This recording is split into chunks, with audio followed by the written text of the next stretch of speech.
Аяқталғаннан кейін мен құладым. Төбеге аспанға, Астана Аренаның аспанына қарап отырмын. Андай болады ғой. Ештеңе жоқ, пустота дейді ғой. Сатпаев. Енді ол біздің жарық жұлдызымыз, ініміз. Мен ондай профессионалды көрмедім. Ол Криштианодан кейін сол кісі шығар. Мен енді қызыл қағаз алып не істеп ол ойынды сатқан болсам, оның алдында голевойларым сонда саналмай ма? Егде бір ұтып жатқан кезде. Негізі өзімнің Қайсарда шықты. Бірден айтайын. Қайсарда шықты. Ақтөбе бар.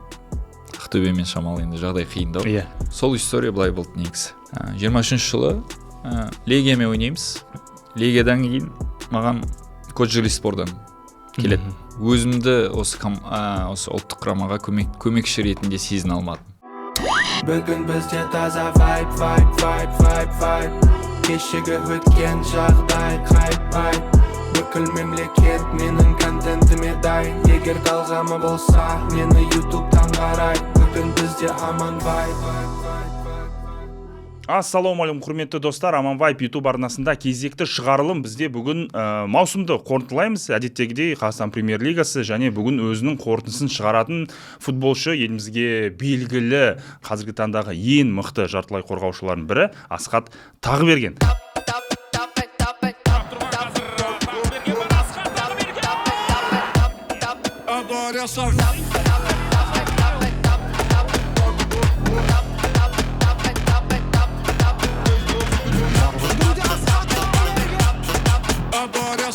Енді осы жеңіске сенбеген адамдарға дұғай сәлем айтамын. Асеке, қош келдің. Ассалаумағалейкум. Жалпы сен көп бермейді екенсің, интервью, подкаст деген нәрселерді. Ондай көп бара бермеймін енді өзімнің сондай айтады ғой, ішкі дүнием шығар. Енді осыда сіз шақырғаннан кейін енді келіп сізге бір сұхбат берейін деп. Айтарым бар дейсің ғой. Айтарым бар болғанда енді осы сезонның қорытындысы бойынша. Айтқанда не сөз айтады ғой, көп сөз боқ сөз дейді ғой. Жаңағыдай. Іспен дәлелдегенімізге қуаныштымыз. Жалпы биылғы маусым сен үшін өте қиын болған секілді, ең бір қиын маусымдардың бірі болды ма бұл Асхат Тағыберген үшін? Маусымның басы деп айтайық, соның басы сол қиындау болған сәттердің болды. Одан кейін енді барлығы как айтады ғой жаңағыдай. Өзінің орнына тұрып, ары қарай өзімдің ойнай алатынымды дәлелдеген деймін. Тобылға ауыстың. Басқа бір варианттар болды ма? Тобылға бармай-ақ Қайсарға қайтып келу, өткені сен білесің, Қайсар биыл таза қазақстандық ойыншылармен ойнады. Одан кейін тағы да бір-екі топ клуб саған қызығушылық танытты. Неге сенің қалауын, таңдауын Тобылға келіп тоқталды? Енді Тобыл сол кезде жаңа Турцияда сборда жүрдік ұлттық құрамамен. Содан кейін сол жаңа айтады ғой. Енді айтпайын десең де шығып кетеді ғой, жаңа әкімнің критикасынан кейін енді. Содан кейін клуб іздей бастадым, өйткені ол жақта қала алмадым енді. Қанша не намыс қой енді бәрібір. Намыс, ол ақшаны ал дегенмен енді. Әркім өзінің қалай айтады, бағасы бар ғой дегендей ғой. Содан кейін ойладым, бір басқа жаққа кеткенім дұрыс болатын шығар деп. Енді ол шешімді қабылдағаныма өкінбеймін. Тобылға барғаныма, Тобыл өзінің үйіне күтіп алғандай күтіп алды мені. Өйткені 21-22 жылдары сол жақта ойнадым ғой, 21 жыл чемпион болдық. 22 жылы 3-ші орын алдық. Енді суперкубокты 2 рет алып алдық. Енді содан кейін Нұрбол Жардеміш біздің жаңағы бапкеріміз болды. Ол да ұлттық құрамада болды. Сол кезде Нұрбол Жардемішпен сөйлесіп, Нұрбол Жардеміш, қалай ойлайсыз, мен барсам сіздерге? Варианттар болды, жеңіс болды, Қайсар болды. Қайсар болғанда Қайсарға өзім ғана қайтқым келген шығар, бірақ клубтан енді ешкім хабарласқан жоқ. Енді олардың да өздерінің енді проблемалары, нелері болған шығар, енді соған сілтейік. Ренішім жоқ, өйткені өзім туған командам. Енді бұйырса сол жақта айтады ғой, енді карьерамды бітіруге армандаймын. Енді ол қай уақытта болатын енді. Оған қайтып келеміз ғой, соңына таман оған қайтып келеміз. Енді Тобылды айтсақ, енді Тобылды жақсы маусым өткіздік деп ойлаймын. Тыныш ғана өзіміз енді соңғы бір 5-6 турға дейін чемпиондыққа таластық қой. Кубокты ұтып алдық. Кубокта енді финалда Ордабасын жеңдік. Ол да өте жақсы жеңіс болды деп ойлаймын. Былай маусымды жақсы деңгейде өткіздік деп ойлаймын. үштікте болдық және де кубокты ұтып алдық. Тобыл туралы әңгімемізді тарқатсақ, жалпы Қазақстандағы ең бір жабық клубтардың бірі, өзі солтүстікті байқасан, Қызылжар, Тобыл, Оқжетпес дегендер бір андай ашық емес, бір интригалар аз, бір андай бір анда-санда бір нелер шығып қалады, енді бір инфоповодтар. Көбісі енді бір жабық өзінің саясатын жүргізетін клубтар секілді болып көрінеді енді жанкүйерлерге. Бізге де дәл солай ғой. Біз енді Қазақстан премьер-лигасын зерттеп қарағанда Қайрат, Астана, Ақтөбе деген клуб, Ордабасы жайлы көп нәрсе айтуға болады да, өйткені Тобылдағы атмосфера, жалпы басшылықтың қарым-қатынасы, бір-бірімен деген коммуникациясы қандай? Атмосферасы. Айтып отырмын ғой, өте жақсы қарсы алды мені. Басында енді көбісі айтады ғой, балдарды айтады, тағы бір келе жатыр деп. Ол жаңағыдай келген менің командада өте керемет, достық, қалай айтады, бір жанұя ретінде жұмыс істедік. Өте шетелден келген ойыншылар да мені сыйлап қарсы алып, қазақстандық ойыншылар да сыйлап қарсы алды. Соның арқасы деп ойлаймын, осы 3-ші орын мен кубоктың несі. Негізі ондай сезонның басында дейді ғой, жаңа маусым басында ешқандай жаймен ғана как получится солай істейміз деп ойлаған ау, негізі деп ойлаймын енді өзім ойынша. Содан кейін енді бір командамен жиналып алдық, айтам, отырып сөйлесіп не істеп. Енді ол жақта да капитан болды ғой, енді Роман Насымкулов. Ол енді мені сыйлағандығыма, несіма жаңағыдай сөз беріп не істеген кезде айтам да, жігіттер деген біздің құрамамыз өте мықты, негізі Қазақстанда фора бере аламыз көбісіне. Даже енді чемпион болмасақ та, енді хотя бы үштікке кірейік деп, осы сезонның аяғында бір-бірімізге қарап, мына кеудемізде бір медаль тұрсын хотя бы деп айтқам. Сол сөзді жігіттер жақсы қабылдап, барлық маусымға қойған тапсырманы орындадық деп ойлаймын. Соны сезонның соңында барлығымыз кездесіп, сөйтіп күліп ойнап бітірдік барлығы. Енді Тобылдың сен дұрыс айтып кеттің, құрамы өте күшті. Негізі қарап отырсаң, енді соншама бір керемет айтарлықтай көп бюджет болмаса да, подбор игроков дейді ғой, качественный игроктар бүкіл позицияда, мысалға биыл ешкім Устюменко бірінші қақпашы болып басталды, бірақ Бусурманов қалай атып кетті, Жагоровтың прогресі. Жоқ, енді былай айтады ғой, жаңа елдер, конкуренция футболда көп нәрсе шешеді. Бізде әр позицияға бір жақсы ойыншылардан болды. Барлығы жаттығуларда, тренировкада жаңағыдай айтады ғой, по максимуму барлығын өзінің күшін беріп не істегеннен кейін сол конкуренция көп нәрсені шешті деп ойлаймын. Содан кейін біздің ойынымыз жақсы болды, негізі жазға дейін. Жаздан кейін бізде жаңағы айтады ғой, жарақаттар көп болды, орталық қорғаушыларымыз кетіп қалды. Содан кейін енді психологияға көп нәрсе байланысты ғой. Психология және өзіңе өзі сену деген. Енді сен енді өте тәжірибелі ойыншысың. 5 рет чемпион ататын, жаңылмасам Қазақстан премьер-лигасында 5-еуі де әртүрлі болды негізі.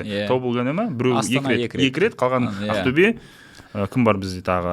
Тобыл және Ордабасы. Лидер ретінде, өткенде түсінікті капитан, сен вице-капитандардың бірі болдың ғой, иә? Осындай моментте сенің бір тәжірибелік ағалық кеңесің болды ма? Сол исламға өткені біз білеміз ғой. Сен дұрыс айтасың, сезон маусым басында өте жақсы келді, сосын спаттар бастады. Біресе ұтасыңдар, керек команда ұтасыңдар, бірақ аяғына таман алдында команданың несі бір. Енді айтады ғой, ол мотивациясы жоқ болып қалды ма әлде? Мотивациясы жоқ болып қалғанда сол ғой, жаңағы айтып отырмын ғой, конкуренция. Конкуренция жарақат алғаннан кейін енді ойыншы расслабляться етеді ғой, конкуренцияны сезінбесе. Содан кейін болды ма деп ойлаймыз. Соған негізі сөйтіп ойладық. Өйткені ойыншы конкуренцияны сезінбесе, ол тренировкада ертең составқа шығам ғой, по-любому менің орныма ойнайтын адам жоқ қой деп.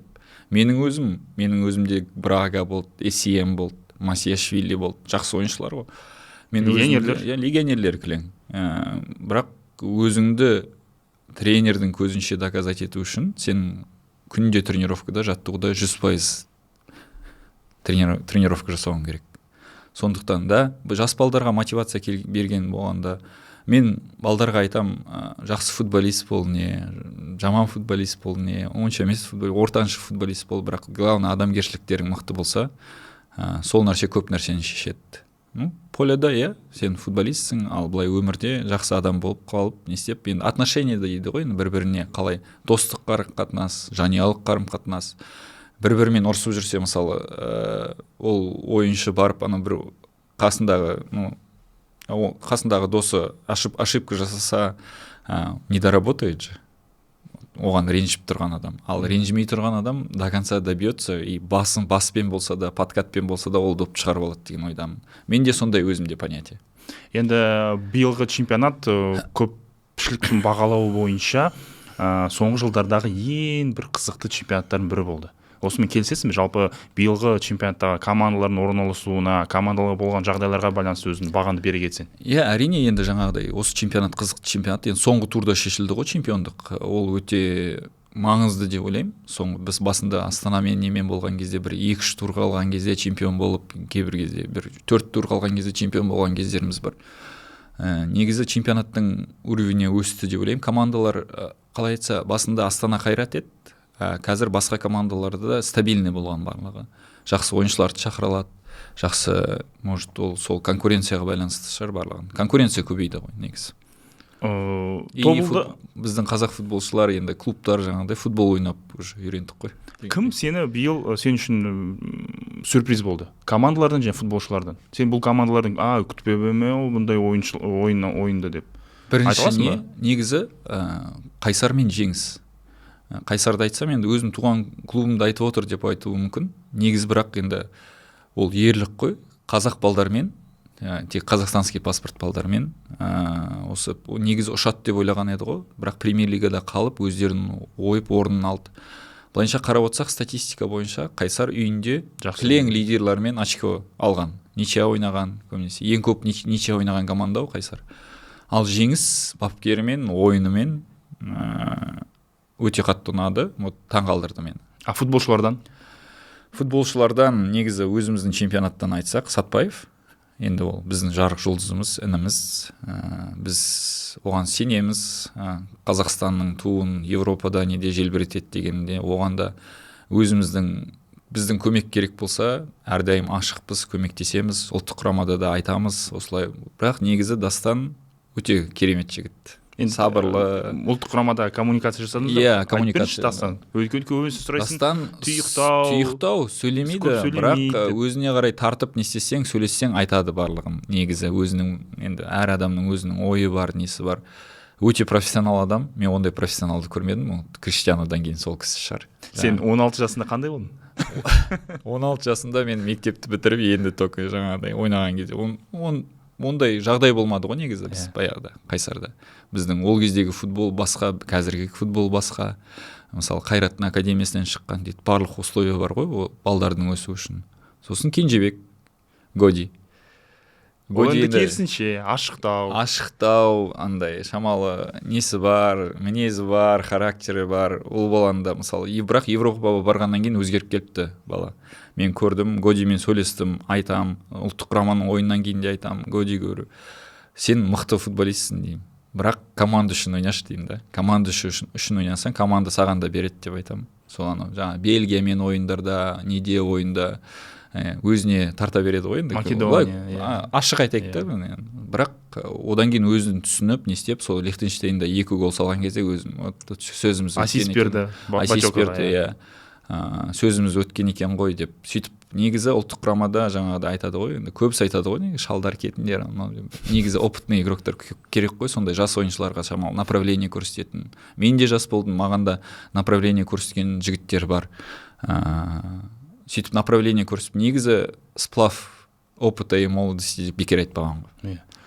Сен кеттің ұлттық құрамадан. Неожиданно. Бүкіл ешкім таң қалды ғой енді.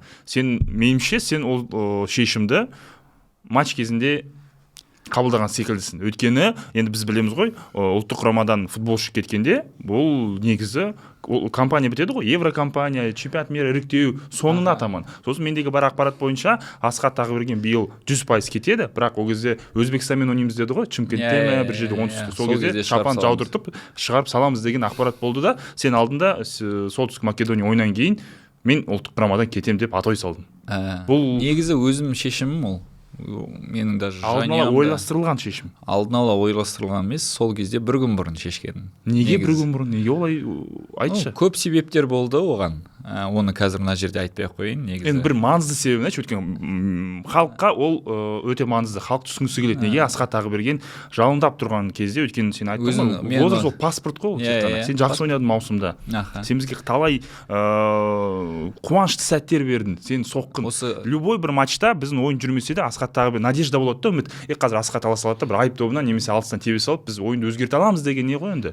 Сендей функциядай полузащитник бізде әлі жоқ. енді шығып отыр ғой мысалы Қараман деп айту сен екеуі салыстырады да, бірақ алып разворот ана оң флангқа алып арттан алдыға жүргізетін ойыншы қазір соңғы матчтарды қарадық қой, не Рамазан Оразов, не Дамир Қасаболат, не басқа да футболшылар сен деңгейіндегі футболды әлі түсіне алмайды. Ол мүмкін жастықтың белгісі шығар деген секілді. Неге Асхат Тағыберген кенет ұлттық құрамадан кетті? Бұл сұрақ әлі күнге дейін барлығы мазалайды. Бірақ жауап берейін, айтайын, ол көп сөз болды, не болды. Өзімді осы ұлттық құрамаға көмекші ретінде сезіне алмадым. Сол сезіммен ойыннан кейін уже аяғым тартылып. Әлде басқа күштер әсер етті ме? Асхат ойнама, немесе көп комментарий оқып қойдың ба? Сен қазірдің өзінде, Асеке, сен қазірдің өзінде ұлттық құрамаға көмектесе аласың. 100%.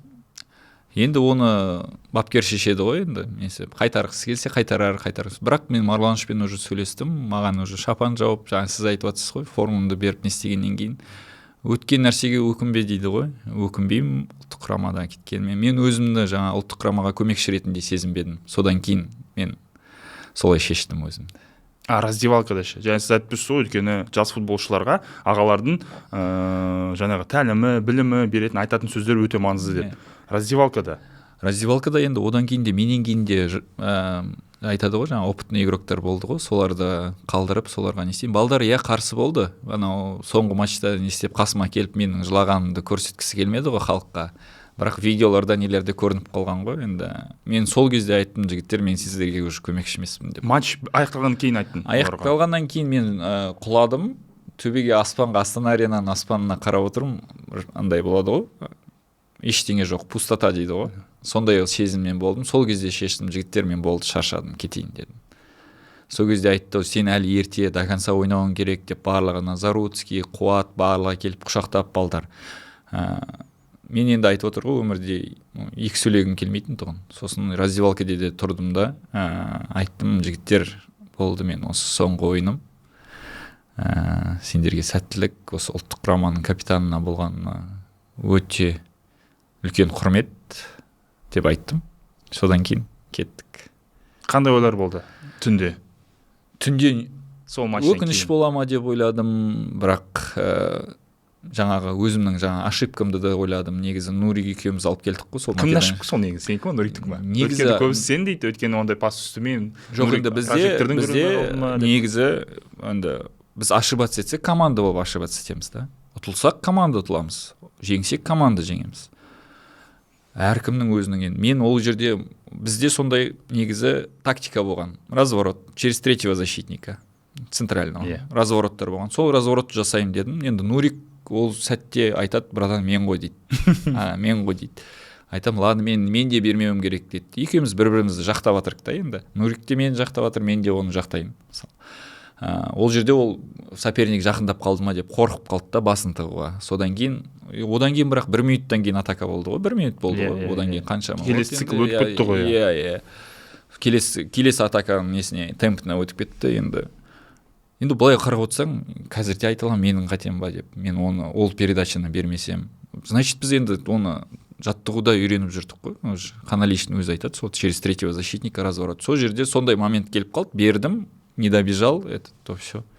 Ол передачаны мен алдыға тебе салсам, тағы да алдыға тепті ғой, мыналар вообще пас ұстамайды деп айтады ғой адамдар. Футбол не ошибается тот ничего не делает дейді ғой. Сол ғой енді. Біз енді сол футбол ошибкадан тұрады ғой, сабақтан тұрады. Сонысымен қызық қой негізі футбол. Ол ұтылдық, Македонияға барып жақсы ойнады балдар, жігіттер өте керемет ойнады. Мен өзім қуанып кәдімгі түнімен көріп отырдым сол матчта. Негізі енді айта алмаймыз енді кімнің ошибкасы. Команданың ошибка ғой. Оған дейін қанша моментіміз болды, салмадық қой өзімізде. Бірінші таймда. Бірінші таймда. Сен орнында басатын ұлттық құрамада футболшы көріпсің ба қазір? Енді шақыртылған тізім бар. Көбісі сол Қараман жаңағы Северный Македония салып кеткен кезде, сен де өзің екеуміз Қызылордада әңгімелескен кезде Қараманды айтқан едің. Қараман маған ұнайды, маған бір құсайды деген секілді. Жоқ, құсайды деп айта алмаймыз, оның екеуміздің негізі функциямыз екі түрлі сияқты. Ол более мобильный, молодой болғасын, енді жас болғасын мобильный, оның видениесі негізі ол басында крайний полузащитник болған ғой. Тоже. Менде негізі крайний полузащитник болған, бірақ стиль игры шамал, передачалары, нелері, бірақ ол более атакующий ойыншы сияқты маған қарағанда. Негізі басында айтып кеткенбіз ғой, негізі маған Садыбеков ұнайтын тұғын, енді бастап жатқан кезде өте керемет ойыншы. Қараман бар мысалы. Рамазанға айтамын, Рамазан ол ортаның ойыншысы емес, негізі атакующий полузащитник қой, негізі әдемі жаңағыдай накрывать етіп, мобильностьмен, несімен. Тағы да кімдер бар еді шақырылған? Қасаболат бар. Қасаболат профильный защитник. Төлебай деген бар. Төлебай Алмас. Жақсы. Елімайда. Ол да жақсы. Негізі айтып отыр ғой, жаңағыдай сен неге кеттің деп айтып отырсың ғой. Мен кетпесем сол жас футболшылар ойнамайтын еді.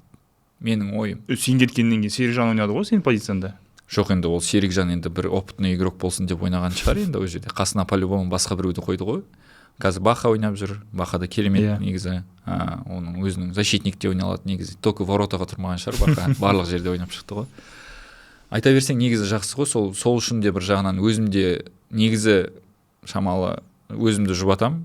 Мен Асқат сен кетпесең менен конкуренцияны ешкім ұта алмайтын шығар деп қазір ойлайтын шығар, өз-өзін мақтап отыр, не істеп отыр деп. Енді шындық қой ол. Мен кеттім, жас футболшы мысалы Қараман келді, Қасаболат ойнай бастады, Төлебаевты шақырып жатыр жаңағы. Енді жас футболшыларға негізі айтады ғой, омоложение деп айтып жатыр ғой сборныйда. Омоложениені осындай постепенно өткізу керек. Енді біз кетпесек, біз ойнап жүре берсек, ол молодойларда қашан осындай ойындарда өздерінің жаңағы нелерін шынықтырып, ойларын неге опытпен барлығы келеді дейді ғой. Енді осы ойындарда ойнап, осы ойындарда да қателік жасаса, келесі ойындарда жасамайды деген ойдамын. Енді сен көп бапкермен жұмыс жасадың ғой. Қазір ұлттық құрамада бізде басында Али Алиев болды, қазақстандық бапкер, қазір Талғат Маруаұлы, осы компанияны бітіреді. Және келесі бапкер енді шетелдік болуы мүмкін деп айтып жатыр да. Сенің өз ойын Қазақстан ұлттық құрамасында қандай бапкер керек? Негізі, өзіміздің жаңа Маруланышқа сенген жақсы ғой. 2 ойынды алып шықты ғой. 2 ойынды алып шықты. Енді ол өзінің федерацияның жұмысына біз араласпаймыз ғой. Алып келгісі келсе, шетелдік бапкерді алып келсін, онда ол да өзінің нәтижесін береді деген ойламыз. Бірақ менің ойымша, енді қазіргі айтады, 2 ойынға тағы да байланысты дейді да Маруланыштың несі. ИО ғой ол негізі. ИО, Енді сіз шамалы біз анау аспаннан қарап отқан жоқпыз ғой. Бұл Бельгия ғой қазір. Бельгиямен ойнаймыз ғой. Алтау ана жақта алдық. Қазір тағы да келеді мысалы, қуат жоқ, Бақтияр жоқ. Әліпті травма дейді енді. Ойыншылар көбісі жоқ қой енді. Қазір жастармен тағы да жеңіліп жатсақ, ойбай, қайттан алып тастау керек, новый тренер керек деп айтады ғой. Негізі менің ойым Маруланышқа шанс беру керек сияқты. Менің ойымша. Қазақстандық бапкерге. Қазақстандық бапкерге. Негізі Ханалиш болды, ол да қазақстандық бапкер, оған да шанс берді. Енді Маруланышқа да шанс берген дұрыс деп ойлаймын. Енді бірақ шетелдік бапкерлермен қаншамен не істедік қой, енді жұмыс істедік қой. Жақсысы да бар, жаманы бар. Жаманы да бар. Енді ол айтады ғой, негізі тренерский работа өте қиын ғой. Өте қиын. Команданың айтады ғой, ключигін табу деп, кілтін табуға, жүрегіндегі мысалы. Мысалы Адиев біздің жүрегімізде кілтті тапты деп ойлаймын. Номер 1 ба сен үшін Адиев? Сен жұмыс жасаған бапкерлер ішінде, клубтық деңгейде, ұлттық құрамада бәрібір. Ондай деп айта алмаймын. Номер 1 кім? Мен номер 1 мен тренермін Никитенко. Мені шығарған кішкентай кезімнен сеніп 17 жасымдан бастап ойнадым ғой премьер-лигада лимитчик ретінде. Даже 87-лер болған кезде. Номер 1 маған негізі по душе сол кісі. Енді Магометті айтсақ, Магомет енді ұлттық құраманың тренері болды ғой. Ол бізге кілтімізді тауып енді. Мен айтам балдарға, ұлттық құраманың тренері кім болса да, шетелдік, өзіміздік болса да, сендер бірінші очередь ел үшін ойнайсыңдар, ту үшін ойнайсыңдар, семьяларың үшін ойнайсыңдар, жора жолдас, бауырларың үшін ойнайсыңдар деймін да, ол тренер үшін ойнамайсыңдар деймін. Всегда сөйтіп айтамын. Дұрыс. Адиев болсын, Черчесов болсын, сол әңгімені айтқанмын негізі балдарға. Біреулері мысалы тренерлер, бір тренер келеді да өзінің мнениесі болады да бір ойыншыларды отырғызып тастайды, ренжиді, не істейді, сен не үшін ренжисің деймін да. Мысалы Адиевтің кезінде мысалы 27 адам шақырды ма, 27 адам ренжімейтін еді ғой. 11 адам ғана шығады ғой бірақ составқа. Бірақ 27 адам анау біздің скамейкада болеть етіп отқан кезде соны сезінетін едік. Біз үшін достарымыз болеть етіп, и заменге шыққан адамдар да көмектесейін деп шығады. Тимур Досмағамбетов айтты ғой, Тима. Говорит, мен осы сборныйға даже доптасу үшін келетін едім деп. Сондай да. Ол мотивацияға да байланысты. Менің ойымша негізі былай ойым ғой, сборныйға мысалы андай келген кезде мысалы клубтарда балдар дайын болып келеді ғой, негізі сезон бойы дайын болып келеді, өзінің жаңа клубтағы тренерларымен, тактикасымен, несімен. Негізі сборныйға келген кезде, жаңа ұлттық құрамаға келген кезде тек мотивациямен рухты көтеріп жіберу керек сияқты болды. Тек поддерживаешь тренировкой и мотивация беріп жіберсең ары қарай шаба береді. Ұлттық құрамамызға алдағы ойындарға сәттілік, екі ойын ғой маңызды. Енді маусымның бір аяқ жағына қайтып келсек, Астана, Тобыл, Астана ойыны. Асқат Тағыберген жоқ жерден қызыл қағаз алады да, болды, Асқат сатылды. Асқат ол Астана адамы, Саян Хамитжановпен бірге жасайды. Бұл жерде қалай? Тобылда барлығы күшті болып тұрады, ұтып тұрады. Асқат жоқ жерден прямой красный карточка алады да, ойын 180 градусқа өзгереді. Сол ойын туралы пікірін. Енді қызыл қағаз, енді ол ойында андай. Келісесіз бе болған 100%? 100% болды деп келісе алмаймын, варды да қалай. Болған шығар, енді қолынан басып кеттім негізі. Мен ойладым, мен свистокты естімедім біріншіден. Мен фол деп ойламадым. И сосын допты қолының астында ұстап тұрған кезде былай басып шығарам деп ойладым, былай секіртіп допты. Сөйтіп шығарам деп отқанда ол тұрады да допты ұстайды да тартып қалады, Башич. Соның қолынан басып кетемін. Как будто специально басып. Как будто агрессиямен басып қалғандай боласың. Жоқ, енді мен енді футбол енді ол балет емес қой. Агрессиямен барасың, маңызды ойын. Маңызды ойын. Мен енді қызыл қағаз алып не істеп ол ойынды сатқан болсам, оның алдында голевойларым сонда саналмай ма? Егде бір ұтып атқан кезде. Мысалы, Исламға мен 1-1 почти шығарып берген кезде пенальти заработал. Стандарттан мен бердім. Оны мысалы қисық бере салатын едім ғой деймін. Енді адамдардың әркім өзінің ойлары болады ғой. Сосын жаңағы прямой красный де енді берді. Болатын іс болды. Мен енді ол кезде эмоция шығар, ұтқым келген, намыс, не енді поле Астана соперник қырласын ойында. Сондай ойын болды ғой негізі. Чемпионский ойын болды деп айтып жатыр көбісі. Перегорел, наверное, сол шығар. Бұндай матчтарда да салқынқанды болу керек дейсің ғой. Салқынқанды болу керек негізі. Мен командадан да ойыннан кейін кешірім сұрадым, что именно ответственный момент подвел балдарды. Балдар наоборот ондай болады, Асқа. Біз мысалы осы сәтте сен алып отырсың, бізде басқа бір алу мүмкін деп керемет қолдау болды. Оның барлығы түсінікті, руководство да қолдады мені, что білді, что несем. Қайттан не істеп қараса, көрінеді ғой көп нәрсе. Мен әдейі істегім келсе, сол жерде бірінші неде құлатып тастар едім ғой, негізі. Бірақ сосын жуып шайдың кубокты ұтып. Қызылордада, ордабасымен. Бір андай сол бақ өкілдерінде бір не болды да, бір кішігірім қалжың. Асқат Тағыберген өзі әрбір Тобыл футболшысына келіп, маған матч маңызды, жігіттер ұтамыз деп мотивация берді де. Матч маңызды болғанда Ордабасы қарсы өте маңызды матчтар. 3 матч болды. 3 матч үшінде ұттыңдар? Үшеуінде ұттық. Біреуінде керемет гол салдың. Бірінші ойында салдым. Негізі ол балдарға, жігіттерге айтпасаң да, олар енді барлығы СМИді оқиды, мен қалай келгенімді біледі. Олар наоборот мен үшін ұтқысы келді всегда. Мен даже гол салған кезде де маған келіп мені құшақтайды өткені. Мен сол мені поддержканы сезіндім, өте керемет. Двойной мотивациямен шығатын едік ол ойынға. Былай әркімге келіп маған маңызды не деп. Енді әркім өзінің ойынын ойнайды ғой. Аллах тағала барлығын көріп, енді барлығын өз орнына қойды деген ойдамыз. Қызылордада болды, және стадионда бірінші матч. Сол негізі Қызылордада болады деген кезде кубокты ойнап жаттырық. Бір 1/8 ма сол кезде. Сөйтіп ойлағанмын негізі. Осы кажется біз ана сеткадан Ордабасы келеді, біз маяқтан барсақ әдемі болатын сияқты негізі. Сол Қызылордада финалы қызық болатын сияқты. Сөйтіп ойлай салғанбыз ғой. Дәл солай келді барлығы. Аллах велик дейді ғой. Барлық соған алып келді ғой. Алып келді соған. Өзін сол стадионның өзін кірпішін бірінші қалаған едім өзін. Өте керемет. Біз әкім мырза бар ғой. Қызылорда облысының Нәлібаев Нұрлыбек Машбекович. Өте керемет. 16 айда қашан бізде Қазақстанда стадион салынды негізі. Әдемі салынған футболға, футбольный, без беговых дейді ғой жаңағыдай. Жолақтары бойын жоқ. Атмосфера өте керемет болды. Бүкіл стадион Асқат деп айқайлап отыр. Соның барлығын сезініп, сол барлығы әдемі біткеніне қуаныштым.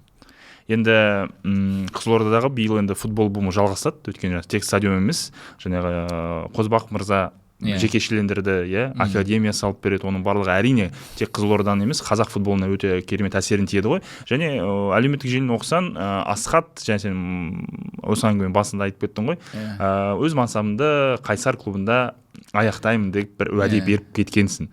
Жоқ, уәде бердім, бірақ мен әлі бітірейін деп жатқан жоқпын ғой. Енді ол жақтан енді маған шығып бір ұсыныстар болып жатса қарауға дайынмын оны. Ал жаңағыдай арнайылап шақырып енді сөйлесу керек қой адаммен. Ол сөйлеспей анау нелерде жаңа отырған отырыстарда өйтіп айтудың қажеті жоқ. Прямой маған шығып өздері келісуіне болады ғой негізі. Иә. Қазір сен свободный агентсің. Свободный агент. Өйткені мен өзім телеграм арнамда жаздым, Асхат Тағыберген, мен сен кезіктік қой Қызылордада. Сол кезде жазайын дей сен айттым, Асекен, менде информация бар, жазайын ба? Сен айттың, жоқ, матч бітсінші, маусым біткеннен кейін айтарсың деп. Асхат Тобылда қалмайтын, бұл 100%. 100% емес. 100% емес. Тобыл командасын мен айтып отырмын ғой, жаңағыдай маған қиын сәттерде көмектесті ғой енді. Мен ондай жақсылықты ұмытатын адам емеспін.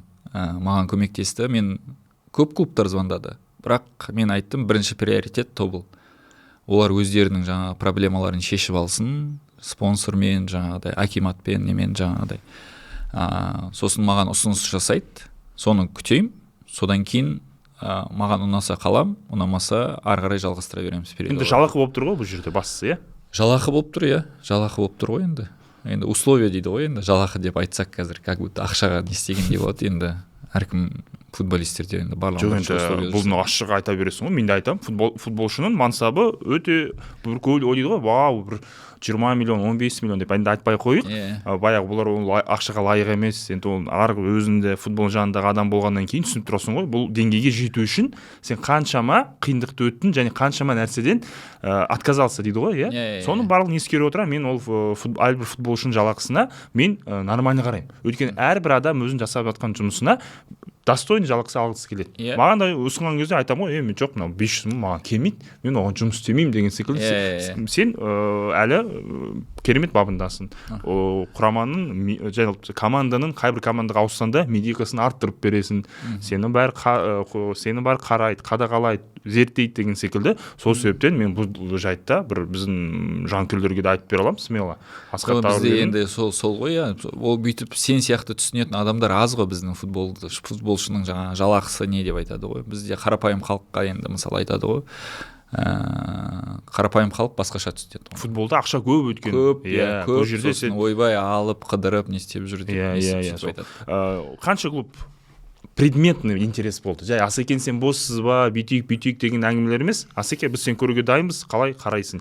Ертіс соны кім жазып жатыр? Ертіс вообще интерес вообще ешқандай звонок болған жоқ. Өйткені Ертісте енді көбісі енді Ордабасы 23 жыл чемпион болдыңдар ма? Сол футболшыларды қайта сол Ертіске якобы жинап, Сидневта келетін болды, шорт-листта бар деген секілді. Умаров, Тұңғышбаев сол жақта. Көп футболшылар. Енді 23 жылы керемет команда болды ғой. Сол команданың бір модель келіп жатқан шығар, бірақ маған ешкім Ертістен хабарласып айтып интерес құрып жатыр не деп айтқан жоқ. Болған жоқ. Негізі мен айтып отырмын ғой, жаңағыдай приоритет Тобыл деп адамгершілікке салсақ. Енді ол кісілер оған келіспесе, не істемесе, енді басқа клубтармен сөйлесе береміз. Негізі өзімнің Қайсарда шықты. Бірден айтайын. Қайсарда шықты. Ақтөбе бар. Ақтөбемен шамалы енді жағдай қиындау. Ол ситуация мен білем, айтуға бола ма, болмай ма, енді болельшіктермен де арақатынасы бар. Жанкүйерлермен негізі керемет қой, негізі қолдайды, не істейді. Просто ішіндегі бір-екі провокаторлар болады ғой. Айтады ғой, көпшілікте енді бір құмалақ бір қарынын шіртеді дегендей. Ішіндегілер енді эмоциясын. Ақтөбенің болельшіктері эмоционально ғой негізі. Шешеден боқтайды, жаңағыдай боқтап жібереді. Енді ол енді футболдың несінде ғой. Менде может реакция, бірақ енді қанша шапалақтап кетіп бара жатқан кезде, не істеп бара жатқан кезде сөйтіп боқтағаннан кейін енді бізде еркекпіз, намысымыз бар енді. Сөйлейміз ғой енді. Мужское достоинство дейді ғой енді жаңағыдай. Сөйлегеннен кейін соны мен немді жаңа сіз айтып отқандай медийный нені крутить етеді ғой негізі. Бәрін инфополеге. Негізі мен ондай қатты олармен конфликтовать етіп, эмоциямен, енді футбол эмоциядан тұрады ғой енді. Сонысымен қызық қой негізі. Негізі вообще оларға да ренішім нем жоқ негізі. Сөйлесесің, сол жерде қалады. Футбол эмоция ұмытасың ғой ертесінен.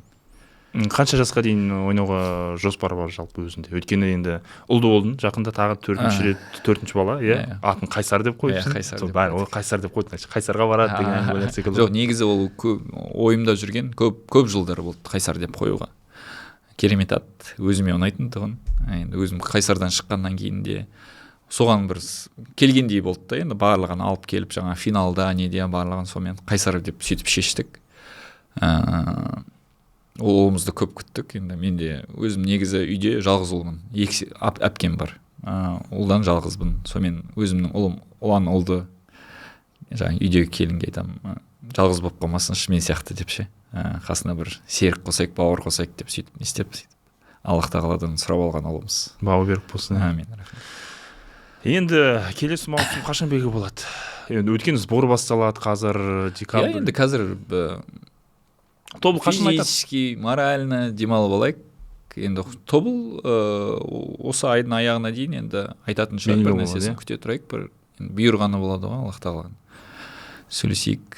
Осыған осы уақытқа дейін мансабында бір қап бір нәрсені істей алмадым, шетелдік клубқа бармадым, немесе мына клубқа ауыспадым деген секілді. 23 историяны айтып берші. Сол история былай болды негізі. 23 жылы Легиямен ойнаймыз. Легиядан кейін маған Коджелиспордан келеді. Контракт келеді, бірақ олар сатып ала алмайтын болды, ақшасы аз болды. Бір агенттер шығып, сол турецкий. Бірінші лига, бірақ задача қояды. Премьер лигаға шығуға. Қазір премьер лигада ойнап жатыр олар. Стамбулдың қасында бір 20 километр ма 30 километр жерде маған шығып не істеп контракт жібереді 2 жылға 40 000 евро. Тамаша. WhatsApp-ма жіберіп тұр. Оның председателімен несімен Zoom-мен сөйлесіп не істеп вроде бы келістік, бірақ Ордабасымен контрактым болды жарты жыл ғана. Ордабасы чемпиондыққа дәмет етіп отыр. Иә. Маған кәдімгідей үй дайындап қойған, машина дайындап қойған, только кел болды. 2 жыл ойнайсың. Сен жарқырап жүрген кезі. Иә, жарқырап жүрген. Ойнайсың, не істейсің деп. Енді олар да қарап не істеген шығар. Хорошо, менде клубта контрактым бар, мен Ордабасымен сөйлесейін деп. Клубтың басшыларына барам, осындай. Легиямен еще Европаны ойнап, бірінші ойында ойнаймыз, екінші ойында ответка уже ұтылдық, ұшып кеттік неден, лига конференциядан. Содан кейін келем. Менде бұндай возможность болмайды ғой енді деп. 33 жасымда кім маған 2 жылға контракт береді, мен барайын, сол шетелде өзімнің немді көрейінші Турцияда хотя бы деп күшімді. Вроде бы түсінгендей болды, бірақ ол кездегі әкім мырза мені жіберуге дайын болмады. Өткені ол клуб чемпиондыққа таласып атты. Мен гол салып аттым.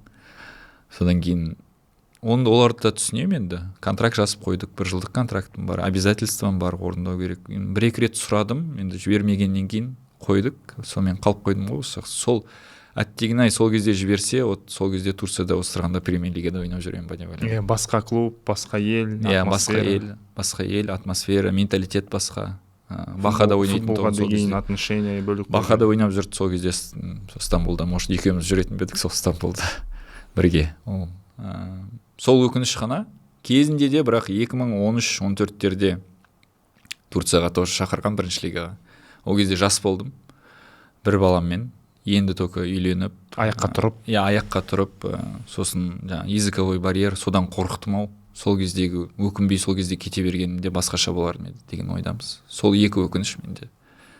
Басқа жақта көрмеген. Негізі енді былай жас келе өткенге өкінбейміз ғой. Барлығы жақсы ғой, Аллаға шүкір.